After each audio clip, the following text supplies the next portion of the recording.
حکایت شماره 2. حکیمی پسران را پند همی داد که جانان پدر هنر آموزید.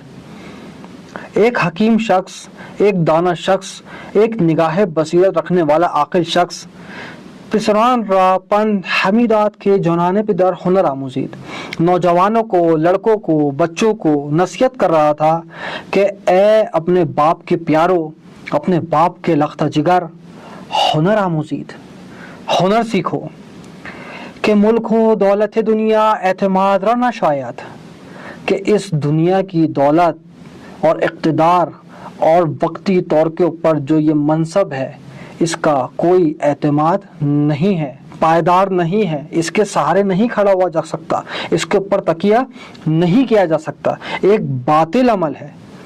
وسیم و زر در سفر بر محل خطر ہست، اور سونا چاندی اس سفر میں، اس زندگی کے سفر میں خطرے میں ہے۔ کیسے؟ یا دوست بے اخبار بے برات، یا چور آئے گا اور ایک ہی باری میں اس کو لے کر چلا جائے گا۔ کبھی بھی آپ کسی کو نہیں دیکھیں گے کہ اگر اس کا گھر ہے اس نے پورے گھر میں اپنے سونے کو پھیلایا ہوا ہے، چاندی کو پھیلایا ہوا ہے، پیسوں کو پھیلایا ہوا ہے، نہیں، ایک لاک اپ ہوتا ہے، اسی کے اندر سارا سونا چاندی پیسہ دولت تمام تر سرمایہ جو بھی روک کے رکھا ہے وہیں جمع ہوتا ہے۔ تو کیا ہوگا جب چور آئے گا؟ دوست بے اخبار بے برات آئے گا، سارا کا سارا لے جائے گا۔ یا خواجے بے تفریق بے خورت، یا جس کا اپنا مال ہے، جو صاحب مال ہے، وہ خود متفرق اوقات میں متفرق طریقے سے وقتاً فوقتاً اس سے استفادہ کرے گا، اور اس کا پایان کیا ہوگا؟ وہ اختتام ہو جائے گا، وہ ختم ہو جائے گا۔ اما ہنر چشمے یہ زائندے ہاس، ہنر ابلنے والا فن ہے، نہ رکنے والی دولت ہے، نہ تمام ہونے والی دولت ہے۔ وہ دولت پائندے وگر ہنرمند از دولت بھی افتاد غم نہ باشد، اگر دولت مند کے پاس سے پیسہ جا رہا ہے، پیسہ کم ہو رہا ہے تو کس چیز کا غم؟ کس چیز کا غم؟ کہ ہنر در نفس خود دولت است، کہ ہنر بذات خود دولت ہے۔ ہر جا کے روات قدر بینات و در صدر نشینات، جہاں پر بھی جائے گا اس کی قدر و منزلت ہوگی، کس بنیاد پر؟ نہ اس کے اقتدار کی بنیاد پر، نہ اس کے مال کی بنیاد پر، نہ اس کے بینک اکاؤنٹ کی بنیاد پر، نہ اس کے اسٹیٹس کی بنیاد پر، اس کے ہنر کی بنیاد پر۔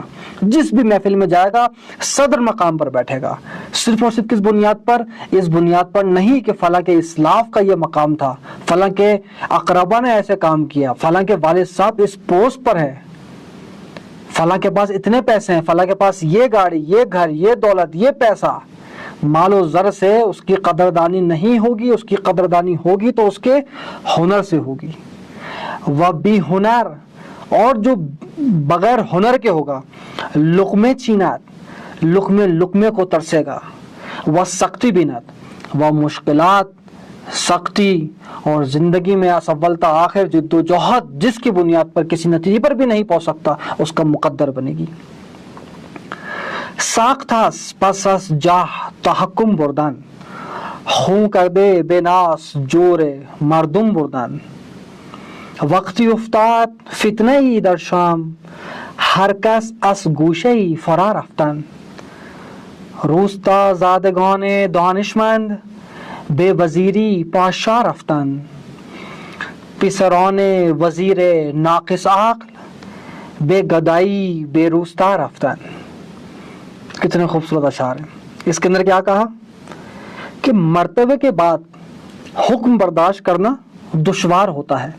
کوئی کمپنی کا سی ای او ہے اور 20-25 سال وہ اسی اسٹیٹس اور مقام پر رہا، اور ایک وقت ایسا آ گیا کہ کسی دوسری کمپنی میں ملازمت پہ لگنا پڑا، وہ بھی آپریشنل مینیجر، تو سخت تو ہوا نا آرڈر کو قبول کرنا، کیونکہ ہمیشہ سے ناز میں رہے، اور جو ناز و نعمت میں رہتا ہے جب بعد میں تھوڑی دشواریاں آتی ہیں تو پھر کچھ مشکلات کا سامنا تو کرنا پڑتا ہے۔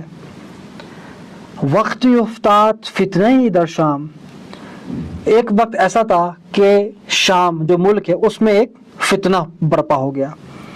ہر کس از گوشے فرا رفتن، سب اپنے اپنے جنگوں سے بلند ہوئے اور مختلف جگہوں پر پھیل گئے۔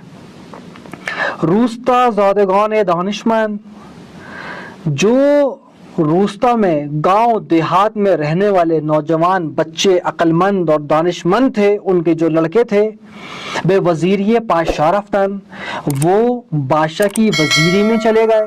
جو روستہ اور دیہاتوں میں کام کرنے والے لوگ تھے، ان کے جو عقل مند، تدبر و تفکر، غور و فکر اور حکمت سے پر اور علم و دانش کی دولت سے مالا مال اور ہنر والے لوگ تھے، وہ بادشاہ کی وزیری میں آ گئے۔ پسرون وزیر ناقص عقل، اور جو وزیر کے ناقص العقل بچے تھے، بے عقل اولادیں تھیں، بے گدائی بے روستہ رفتن، وہ فقیری کے لیے، پیسے مانگنے کے لیے گاؤں دیہاتوں کی جانب رواں ہو گئے۔ انہوں نے گاؤں دیہاتوں کا رخ کر لیا، فقیری کے لیے، گدائی کے لیے، غریبی کے لیے، کہ ہے کوئی ہمیں پالنے والا، ہے کوئی ہماری محتاجی اور نیاز مندی کو دور کرنے والا، ہم نیاز مند ہیں۔ اور وہ جو روستہ میں رہتے تھے لیکن عقل مند تھے، وہ جب آئے تو ان کو بادشاہ کی وزیری مل گئی۔ یہاں تک ہماری 2 حکایات مکمل ہو گئیں۔ پہلی حکایت کے لیے میں آپ کے لیے سوال چھوڑے جا رہا ہوں کہ عقل و دانش کے حوالے سے ہماری سنجیدگی کا معیار کیا ہے، اور کس حد تک ہمارے پاس عقل و دانش کی دولت ہے، اور کس حد تک ہم اس حوالے سے جدیت اور سنجیدگی کے ساتھ اپنی آئندہ آنے والی نسل میں منتقل کرنے کے لیے اقدامات کر رہے ہیں۔ اور دوسری، ہنر، میرے پاس کون سا ہنر ہے؟ میں آج سوچتا ہوں، آپ بھی سوچئے، اور جو ہماری آئندہ آنے والی نسل ہے، ہماری اولادیں، ہمارے شاگردان، ہمارے ہمسائے، اور وہ تمام تر لوگ جہاں تک ہمارا انفلوئنس ہے، وہ تمام تر لوگ جو ہمیں دیکھ کے سیکھنا اور سمجھنا چاہتے ہیں، ان تک کون سا ہم ہنر منتقل کر سکتے ہیں، اور آیا وہ کون سے ہنر سے مستفید ہو سکتے ہیں؟ انشاءاللہ نیکسٹ لیکچر میں اگلی حکایت میں آپ سے ملاقات ہوتی ہے۔